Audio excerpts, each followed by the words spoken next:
Hey there, champs. Welcome back to another episode of Yoga Biz Champ.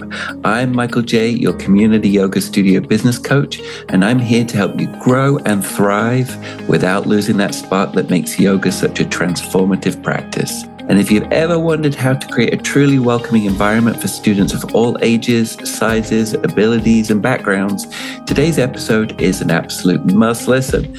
My guest is the amazing Jivana Heyman, founder and director of Accessible Yoga and author of several accessible yoga books. Jivana is on a mission to make yoga more inclusive for everybody, literally and figuratively. And we dive into what it means to break down barriers in yoga spaces, from rethinking our levels and class offerings to redefining the teacher-student relationship so that everyone feels empowered and respected. And we even get into how yoga and activism overlap and how you as a studio owner or teacher can build real community that genuinely supports your students. Enjoy.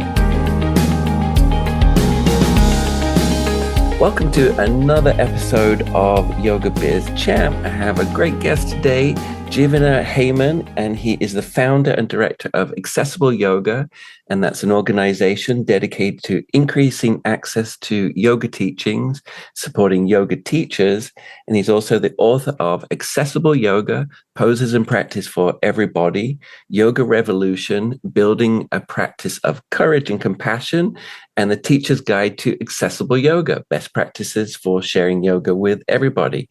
His books, classes, trainings support yoga teachers and yoga therapists in finding ways to bring creativity and collaboration into their teachings while still respecting the ancient yoga traditions.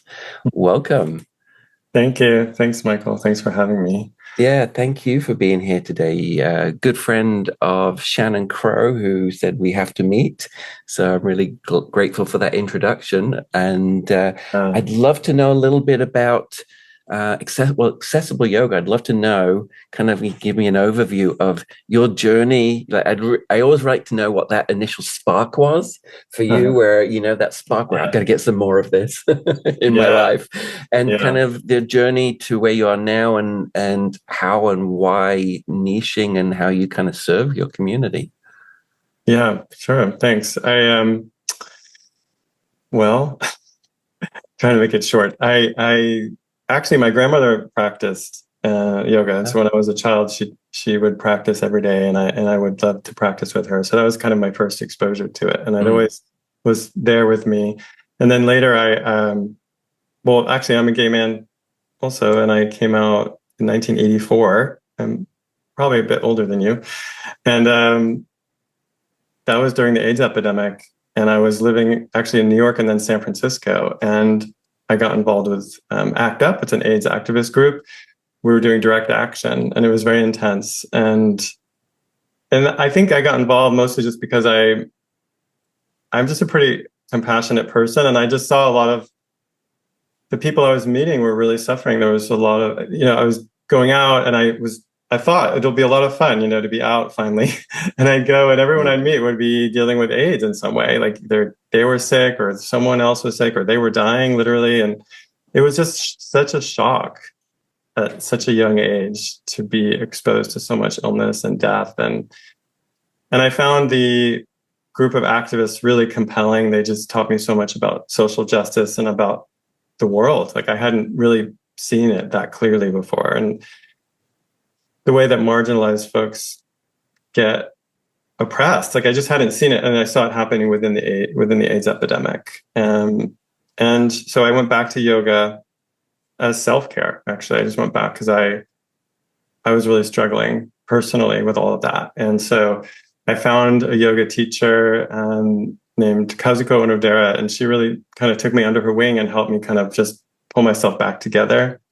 And then eventually I realized that I could share yoga with my community. And so I started teaching yoga just so I could teach for people with HIV and AIDS, and which is what I did. So I did that in San Francisco, starting in 1995, which is 30 years ago this year. Yeah.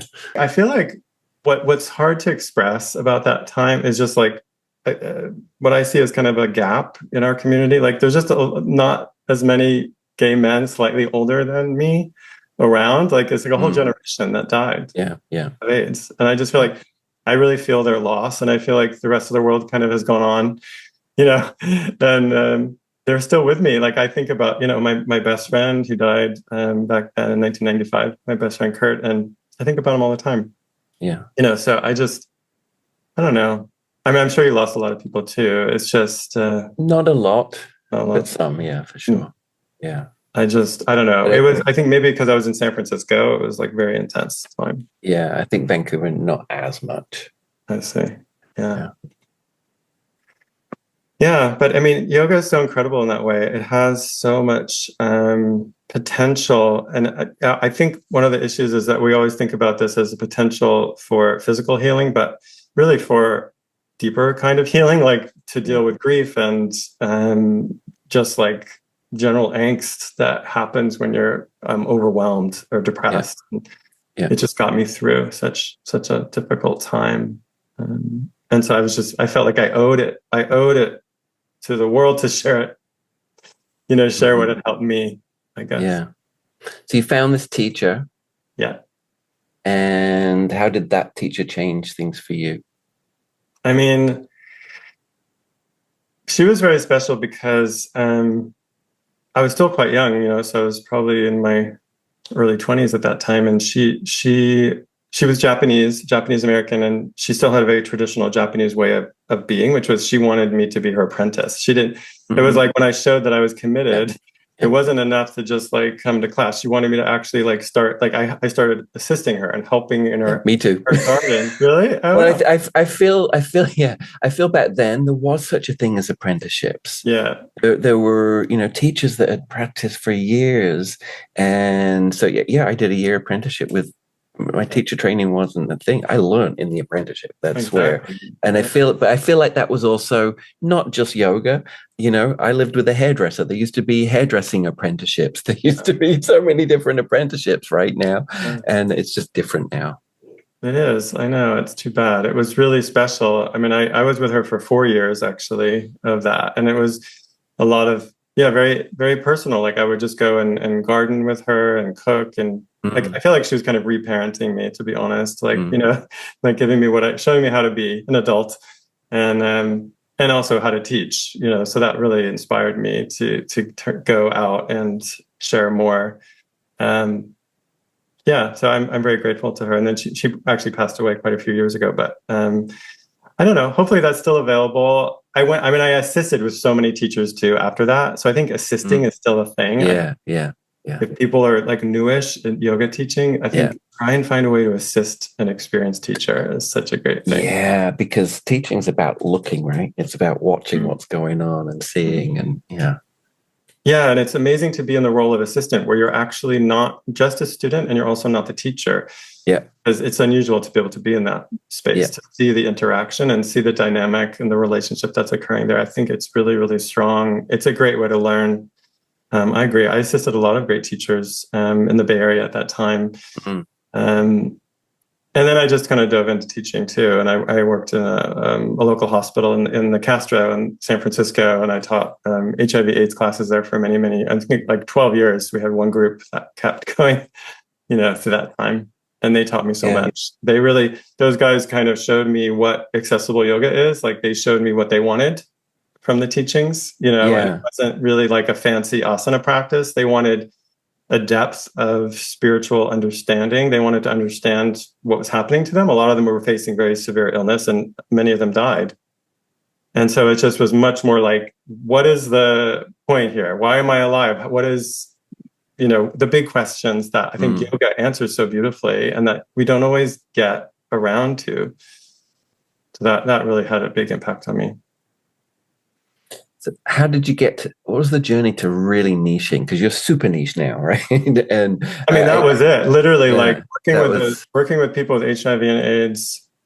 I mean, that was my intention. I became a yoga teacher because I wanted to share yoga with people with HIV and AIDS. It wasn't like I just wanted to be a yoga teacher. Yeah. And so I guess my community inspired me to start. And I see some teachers doing that, that they feel inspired from their journey personally or because of the community they're a part of. They want to share with their community. And I think that's a great way. I don't even know if it's niching because to me, it's more just like service. It's like you just come from a place of serving which to me is what yoga is all about anyway, right? So to be of service is to do your practice so that you can have energy to care for others. And that's what kind of happened to me naturally. And then it expanded, I guess, so that it wasn't just HIV and AIDS. I started inviting people with all different disabilities and older people. Can you explain to our audience what you think, what accessible yoga really means to you?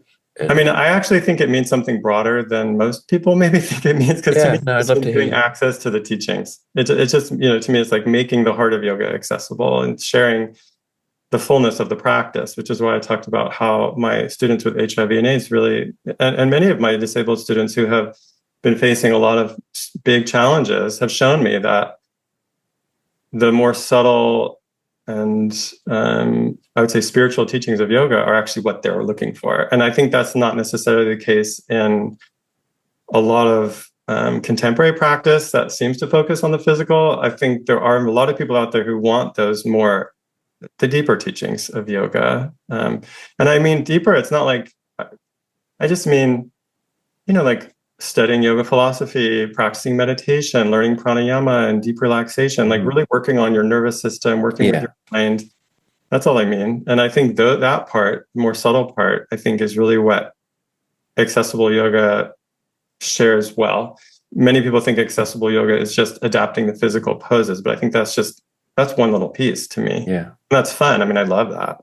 But it's just giving people access, and especially I'd say people who aren't normally recognized as part of the yoga community. It seems like over the years, and actually, I don't know if you've been teaching as long as me, but that it used to be like that. Yeah, I mean, it used to be like yoga was for everyone. Yoga was kind of like an alternative, kind of almost hippie thing. Completely.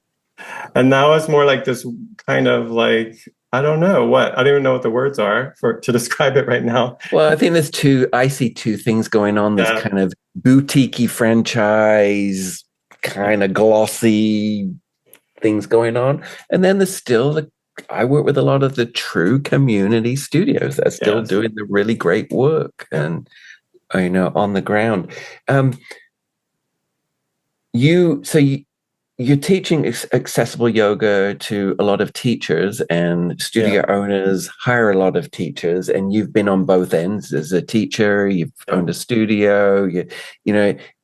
If you could educate studio owners on how to incorporate being more accessible based on kind of your experiences, because I think our pre-chat you kind of said you see it more happening outside of the studio, so kind of feel like this is an opportunity to educate a studio owner I think it's a what do you call it? I mean, we've created our own problem here, which is that I feel like the public image of a yoga studio is often an exclusive environment, and a lot of people are afraid to go there. I don't know if studio owners recognize the fear. I always said, and I've said it multiple times, the hardest thing is getting through the front doors the first time for a lot of people. And I was always like, once they're through, I'll take care of you. I got you, right? But and especially I think for anyone who maybe comes from any kind of marginalized background. So whether you have a disability, if you're an older person, if you have a larger body, if you're neurodivergent, if you have any mental health issues, like all those things make it even harder. Like your anxiety, or you have a hidden disability, like maybe you have a chronic illness that people can't see and you're afraid that people won't recognize that and really serve you. Or you have an obvious a mobility disability, like use a wheelchair, then maybe you literally cannot go in there. I just feel like there's a lot of obstacles for a huge portion of the population to access yoga in many studios. And of course, I know there's some really incredible places that prioritize accessibility, and I teach a lot of those at those places, and a lot of teachers who teach at those places. But I guess I would just first ask yoga studio owners to reflect on that question: is what are they doing to make their offerings accessible to most of the population? Because, by the way, if you look at what I named in terms of like people who don't feel like they belong, that's actually most of the population. Yeah. Right. I mean, you're actually like excluding like huge numbers. like older people or disabled people make up like a huge part of our population and they could be your students. Like they could be coming for class. So I guess I would just start with the question. It's like a self-reflection process of looking at the physical space. Is it physically accessible? Looking at the marketing. Is the marketing accessible in terms of the imagery, the language I'm using? Is it clear? Also, I would look at the types of classes that are being offered. Is there a real range of offerings? Yep. Are you creating a hierarchy there where it feels like physically advanced practice is more advanced yoga, and that those people are somehow better than others? And I think that's the real danger in a lot of studio spaces, even in the way we name our classes. I think it's level really, 3. Yeah, I think it's really wrong, because I've worked with so many people that are so advanced yogically, like are so evolved and don't have an intense physical practice. Like it's just not, there's really no correlation between those. And I say that sometimes that, outer ability doesn't equal inner peace, that there's no correlation between your physical ability and actually where you are mentally or spiritually. Yeah. Right. Those are really different things. And I think we have to recognize that and maybe shift the way that we name our classes and talk about them. So it's not just the title of the class, but also how do we describe the content and how do we describe the experience of being there? Like I said, I know a lot of places do a great job at this. Yeah. But when you go into studios and you do training, so you're talking to the teachers and the team, I'm imagining there, do you see what's the difference? What comes up? What's the kind of result of? My trainings are very practical in terms of, I really want to give teachers the skills they need to be able to serve all students. So I really focus on that question, is like, what do you need to know, and what do you need to be able to do as a yoga teacher to make your offerings available to anyone who comes to you, and actually to be able to serve them in one class. So one of the things I'm really interested in is integrating spaces rather than segregating, which is what we're doing a lot. We segregate people by physical ability in yoga, and I think that's a little bit dangerous. I think we learn best when we are in mixed groups of all different abilities. I think it's really amazing. And I think that comes, the ability to have a mixed level class that's functioning is the result of a studio culture that is really healthy, that's focusing on embracing diversity. Of course, we have a huge attack on diversity right now, and DEI is under attack. But I actually think we can move in the opposite direction and create a culture that is celebrates it. It's not just accepts people. Sometimes I don't like the word inclusion very much. DEI, this idea of inclusion, it feels like, oh, I'm going to let you in. Like I own this and I'm letting you in. It's just not how it is. It's actually, it's about recognizing that we all have this. That yoga's foundational teaching is that we all share the same spirit. Yeah. So it's just the truth. And I think as a studio, when I had my studio, at first the studio was all about me. I taught most of the classes, but as it went along, it became more about empowering my teachers. Right. And so I think, studios have an opportunity here, to really, meet on a regular basis and really talk about these things and help empower the next generation of yoga teachers to be better. And the fact that you're going in there, I think makes a huge difference to open up the conversation. I hope so. I feel like, I've been like you. I've been teaching a really long time, and I've seen a lot of things. And I feel like I just want to share what I've learned.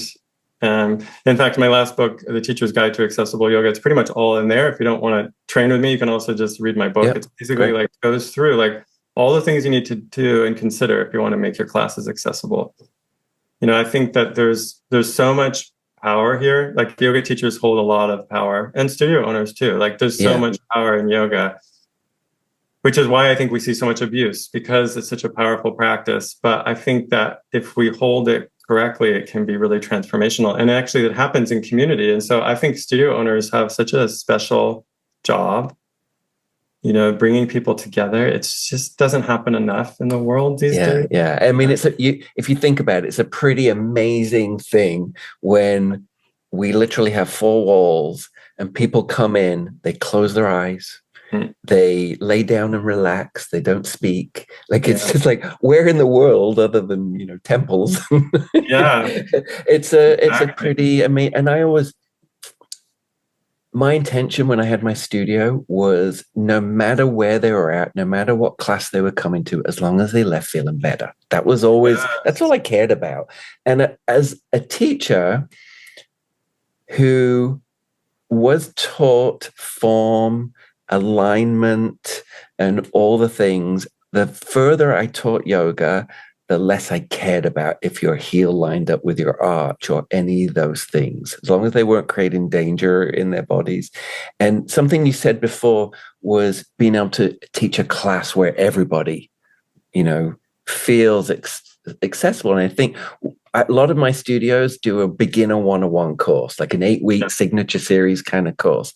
And I got to say, someone that for 20 years has taught beginner series, that's the hardest class you're ever going to teach, because beginner gets you 70-year-old stiff people, it gets you different sizes, it gets you young, fit, flexy. And if you can learn to guide every type of being in that class to feeling good and feeling better in themselves, I think that's the magic.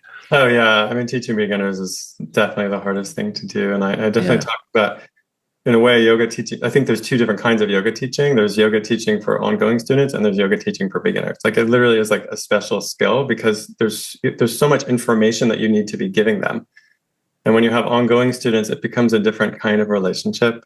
You know what I mean? And it becomes much easier to offer subtlety and support individuals within the group. It's just really challenging if you have a lot of new people at the same time. It's just, I think doing a series is a great way to approach it, rather than push them in. Actually, my ideal scenario is that I'd have one-on-one sessions with new people, honestly, before they join the group. That, I think, is the best case scenario for welcoming people into, like an little onboarding.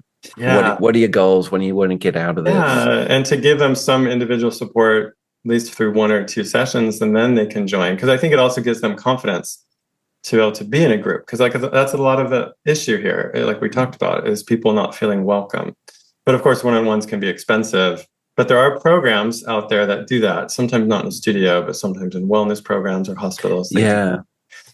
Well, I think also sometimes, you know, I always say there's different doorways into a studio. There's an intro offer, there's a course, what have you, but it can be simple, calling a program what it is, yoga for anxiety, like a 2-hour thing, like just to get people in and having, you know, I think just calling those things what they are and inviting people to come play with that, I think can be really big. Also, I just like any title that talks about the content, or who, you know, I think that's really nice. I think that's a better way approach, like yoga for strength or yoga for flexibility, whatever it is. I think is more helpful than levels. Yeah. Although I did, you know, for some of my owners and my, you know, calling it what it is, slow flow, gentle flow, things like that just really, you know, this is what it is. But I think along that, and I just had this conversation with a studio yesterday, it's great to call it that, but you've got to make sure all the teachers know what that means, and also what it doesn't include. So, you know, like if one person goes to Monday's slow flow class and it's all gentle, there's no sun salutations, and then they go to Thursday's class and they're slamming a sun salutation in the middle there, it's like there's a disjoint, right? And that's for sure. That's quite hard. I think that's one of the challenges of owning a yoga studio, is really managing other teachers, because, you know, everyone has their own experience of yoga and of teaching yoga, and it's hard to get them all on the same page. I think a lot of people are teaching from their experience, which makes sense. But I actually think that, you know, we can't just teach from our physical experience. We have to be able to observe students and recognize that many people are having very different experience than us. Which is why I always struggle with that idea of like, if you don't practice it, don't do it. Because I also think, well, actually, that's not what teaching is about. Teaching is about observation and really being sensitive to other people's experience. So I think being able to get out of your experience and to really, really focus on what someone is doing is essential for teaching yoga. And I don't know if we talk about that enough. The skill of teaching, you know what I mean? Like, teaching something isn't just about embodying it. It's actually about communicating and observing. Yeah, it is. The words that I'm saying is that happening in front of me?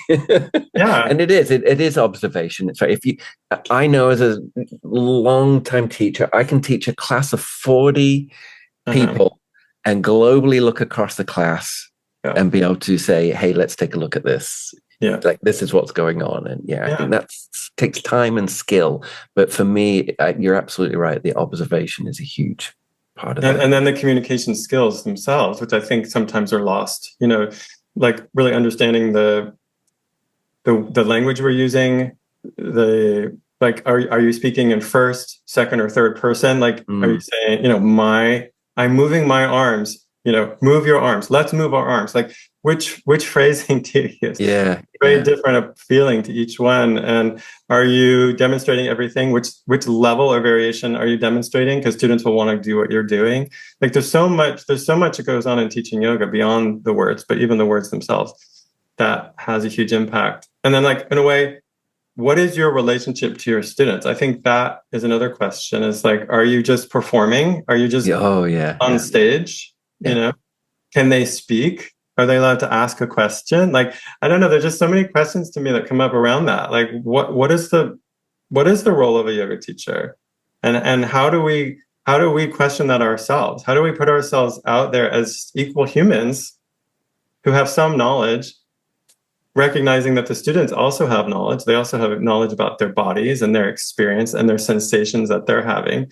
How do we come together in a more positive relationship? It is a relationship. It is. It's all relationships. To me, that's all it is. Yeah. Woody, I mean, I'm hearing you say adaptive classes, you like it across the board. Are you seeing studios or places, maybe getting certain props or chairs or I love that. Yeah. I feel like every yoga studio should have chairs available all the time. I think, and I don't mean that they have to be Iyengar chairs just for Iyengar classes, but I mean for seated yoga, so that you could welcome someone in who wants to practice in a chair, or potentially have a whole portion or a part of your class be seated. Because I think there's such benefit in chair yoga, and I think it's okay to bring that in as like a normal part of our practice, and just another format. Because I think it empowers people to practice when they're seated, like if they're at work or if they're sitting on a bus or something. It's like there's so much power there, and it also welcomes a lot of disabled folks or older folks who need to be in a chair into those spaces, and just having them around. And of course, all props. I think one of the most misunderstood things about props is that we judge them in a way. They're just neutral. They're just neutral. It's like cheating if you're using a prop. Right. I mean, that's just incorrect. Props are actually neutral. They don't make something easier or harder. It's totally dependent on that moment and the way it's being used. Yeah. And I think one of my skills as a teacher was really helping my students make the choices that work for them and giving full permission. You be here, here, or here, giving options, like I wanted everybody to feel successful no matter where they were. I wanted them to feel that's beautiful. Whatever level.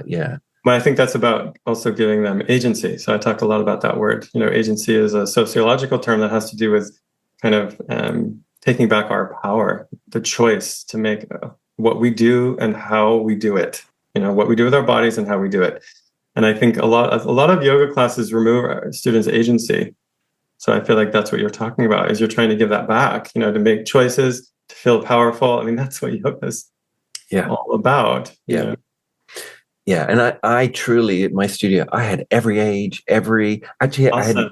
I think my age was actually 40, 50, up. And I think that's truly accessible because I didn't really attract the young, fit flexies. That wasn't, I think I strived for them, but that just wasn't the vibe. It was just a very comfortable, no matter age, size, what have you. And I think my teachers also represented that as well. And I think that's important. Yeah. I think that the teachers you have will attract students that connect and relate to them, so that's really important to recognize who you're hiring as a teacher. Are they in alignment too? In alignment with the vision of the studio, I think is super important. Exactly. And because I think there's a danger in trying, what I've seen some places do is they try to bring in a popular teacher, but that teacher may not really be in alignment with the studio culture. And then it doesn't, I've seen that happen a few times where, there's another popular teacher in town and you invite them in, and then it doesn't really, they don't bring their students because the students don't feel like they're part of that.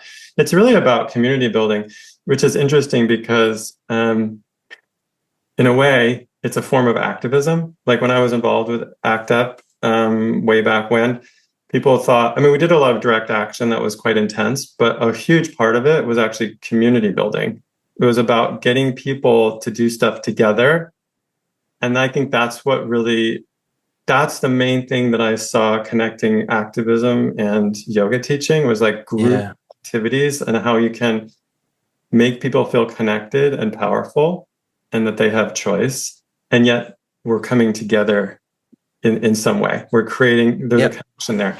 That community building piece is maybe the most important part of studio ownership, because people are isolated in our cultures. And I think we really need to find ways to address that. It's a huge health hazard right now, the amount of isolation that there exists in the world. Yep.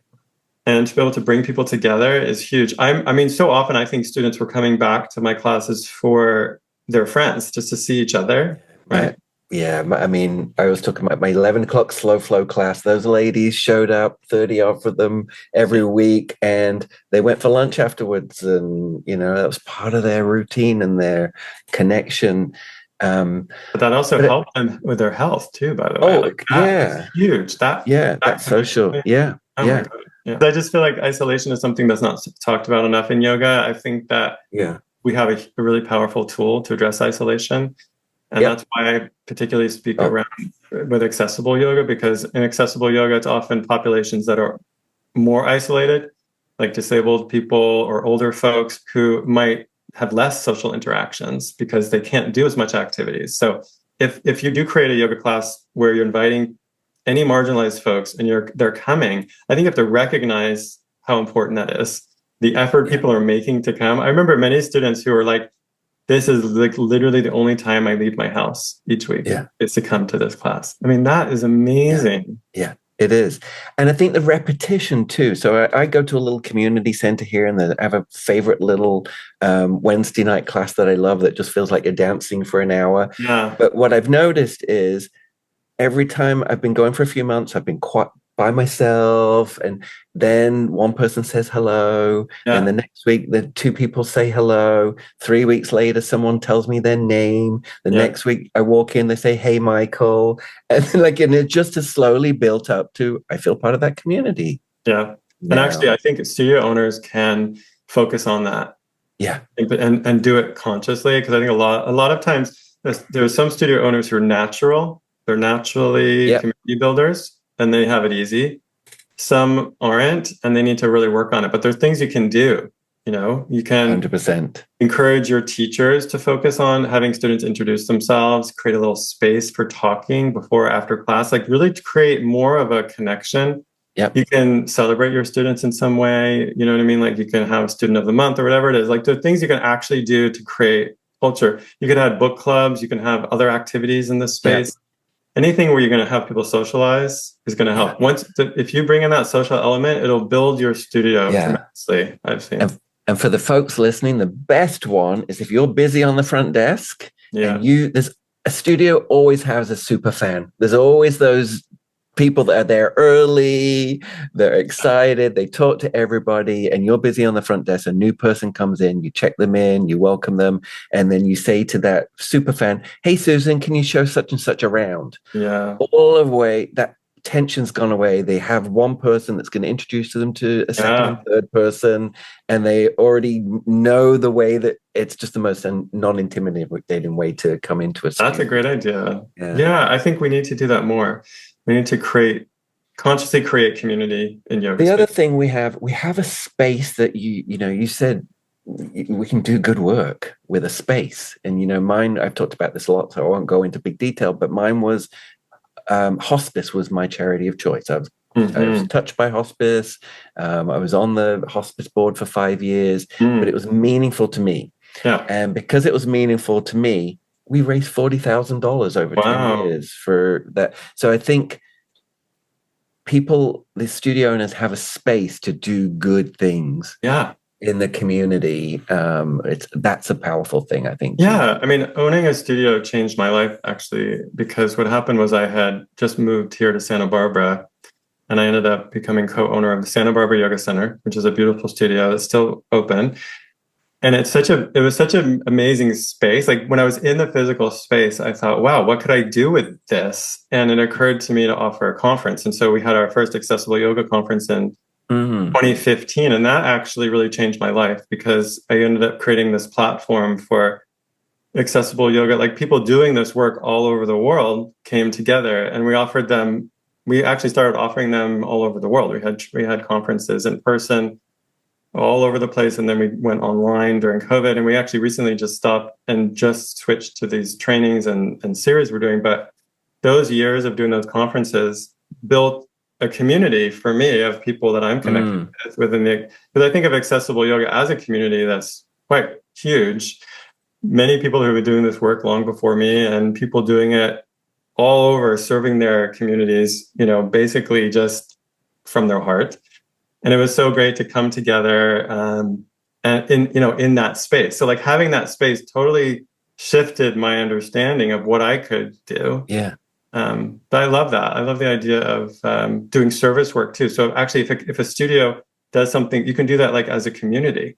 You can create like a fundraising event, you know what I mean? Or you can choose like a charity to donate to. I think there's so many things you can do. It takes a lot of work. That's the part that sometimes studio owners don't realize they have to do. But like, I think they do. The work of community building. But I think it's the best marketing. It is. I always say that we were always in the newspaper with a massive giant check handing over a few $1,000s over to something, right? That was always. That's amazing. I will say that wasn't the intention. The intention was to do good work. The byproduct of doing good work is you get recognized for doing good work in the community. And I'd love to kind of wrap this up, and I'd love to just hear your thoughts about how you think studio owners can incorporate this a little bit more, and then also what offerings you have to help teachers and studio owners.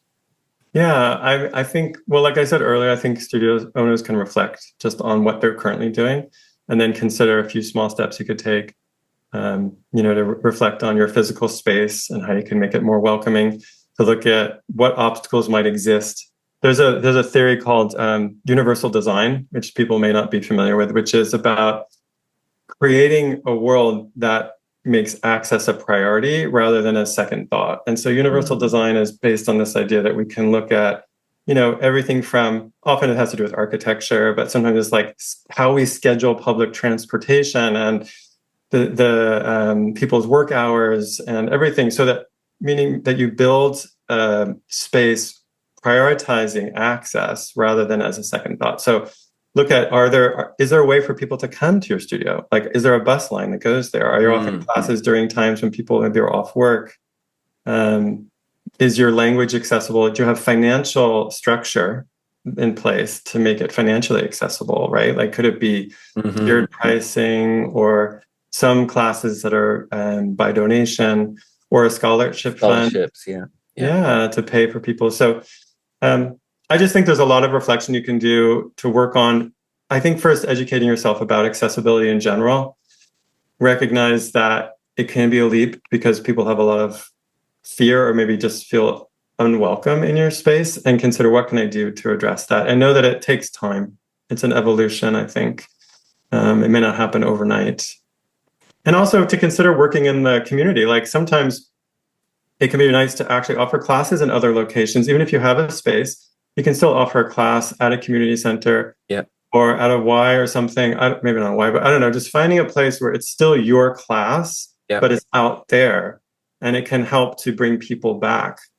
It can be really, really helpful. Anyway, basically what I do is accessible yoga trainings. I mean, I train yoga teachers in making their offerings accessible, like, so that whoever comes to them could be served by them. And it's mostly about adapting asana, but there's a lot around other aspects of accessibility and what particular communities might need. Like, what does it really mean to teach in a trauma-informed way? What are some other obstacles to access?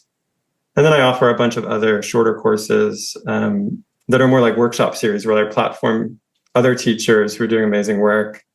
Like we do like restorative yoga, making restorative yoga accessible is a series we offer where we look at, is restorative yoga accessible for all different people? Like what are some obstacles that people if someone can't get on the ground? Yeah, exactly. Right. Can you do it in a chair? Yeah. Or on a couch, or for older people or for people with larger bodies, can they do restorative yoga and how? So that's the kind of thing we do. But mostly I'm just here to help yoga teachers, mostly, and studio owners to reflect on are they, I guess this is what I would say, are you sharing yoga in a way that is in alignment with the yoga teachings?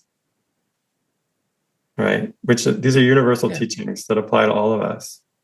They're about seeing our universal connection. And so it's like, are you actually teaching and operating your business in alignment with the values of this thing that you're actually offering? And I feel like sometimes we get a little lost in doing so, because it's hard to navigate capitalism with a spiritual focus. Where can folks find information on your trainings and also your books? Yeah, I mean, my books should be available anywhere you get books, and we'll put them in the show notes too. Okay, thanks. And I'm at accessibleyoga.org or jivanaheyman.com. I post a lot on Instagram. I do a lot of I offer a lot of free offering. I do a lot of free webinars. Like I have one on Monday, or they're just ongoing. Almost every couple of weeks I have a free. I love doing stuff for free so people can sign up without having to take a training and learn. I give basically like. What's your Instagram? Jivana Heyman Jivana Heyman is my Instagram. And tell us something about you that most people wouldn't know. Well, that's hard because if you read my books, I share a lot. But okay. Anything about me. Well, I was a professional gardener. So, when I couldn't make a living teaching yoga, that's what I was doing for a long time. I was also a reporter. So I feel like both writing and gardening are influence in my life. That's why you connect with Shannon Crowe, because she's a gardener too. Exactly. She and I talk about gardening way too much. And it's funny because we live in such different climates. She lives in the far north. She's in snow right now. So like almost nothing works. She actually visited me once here, and it was funny. Yeah, there's a very different climate, and gardeners so specific, like to where you live. But to me, nature is my greatest teacher. So gardening is just a way to connect with nature, and that's another kind of yoga. As a geeky person here, is there any tools, tech tools, or business tools? Like what do you use that you love that helps run your business? I mean, I actually, what I've been thinking a lot about is my team, to be honest, and how much I rely on other people. I found, it took me a long time to invest in my business and actually hire other people. And now I have a team. I have a team of about 5 people who work for me, and it's incredible what they do. And I mean, they use a lot of tools. I couldn't even name a lot of them, but I realized I just had to recognize my own limitations. Like I used to do it all myself, and it limited my reach. And so as I started to grow the business of accessible yoga, I recognized that other people do it better. I hope that yoga studio owners and yoga teacher dreamers are hearing that, because I feel like that's been the theme of my last 2 weeks in coaching, in conversations, and in my life personally. So one of the things that Shannon Crowe has helped me with is giving up. I'm giving up editing of my podcast. I've done it for 4 years just because I can do it. Should I do it? Is that best use of my time? And I think for yoga studio owners too, it's the same thing. It's like, you can't do it all. Right. I mean, I could do it all. Like you can't move the needle forward as much. Right. It's going to limit me in ways that I don't even see. I mean, that's the thing, is you don't really see what you don't have yet. It's like, you know what I mean? It's hard to imagine sometimes that it could be different. And I think a lot of this work to me is imagining and just kind of allowing there to be a space of like an unknown and a potential. Yeah. I think that's what yoga offers us. Like just, the unknown. It's there for you. Last question. If you were a yoga pose, what would you be and why? If I was a yoga pose, that's funny. The cover of my latest book, I'm doing I don't know if you can see. I'm doing a chair tree pose. So I would say probably that one, because I love that pose. I put a block on my head and I practice tree. Tree is like my favorite because I love nature. So trees are like my rooted. teachers. Yeah. You're rooted, but you're also in the world, right? I also have to say we have something in common. I saw one of your posts where you did something couch yoga. Yeah. And during my teaching heyday, I think I still have it somewhere. I had a whole, 20, 30 minute sofa yoga routine. Awesome. Yeah. I am really into that right now. I'm pushing hard on that because I feel like it's this unrecognized tool of the couch. And it's great. You can do inversions on it. You can do back bends on it. You can do hip openers. It's incredible. You can also do chair yoga, like a lot of the seated practice you can do, and then recline. And so for a lot of people who like chair yoga, I say you might as well work on the couch because you can also get a reclined practice. I actually just did a free class for Yoga Journal. So I can link to you if people want to watch it. It's like a half-hour session. Yeah, send that. I'll put that in the show notes for everybody to watch. Yeah. Great. Thank you so much. It's very nice meeting you. Thank you for sharing with our audience, and grateful for our conversation today. Yeah, thank you for having me. Thank you. Thanks for tuning in, champs. If you've enjoyed today's episode, please subscribe to this channel. It means a lot. And if you're ready to open your own studio or grow your current one, visit yogabizchamp.link/YouTube to book your free strategy call with myself and explore my starter studio and grower studio packages. And you'll also get access to all of my free Yoga Biz Champ resources, yogabizchamp.link/YouTube. And you can check out other insights and follow me on all social media platforms at Yoga Biz Champ. See you next time.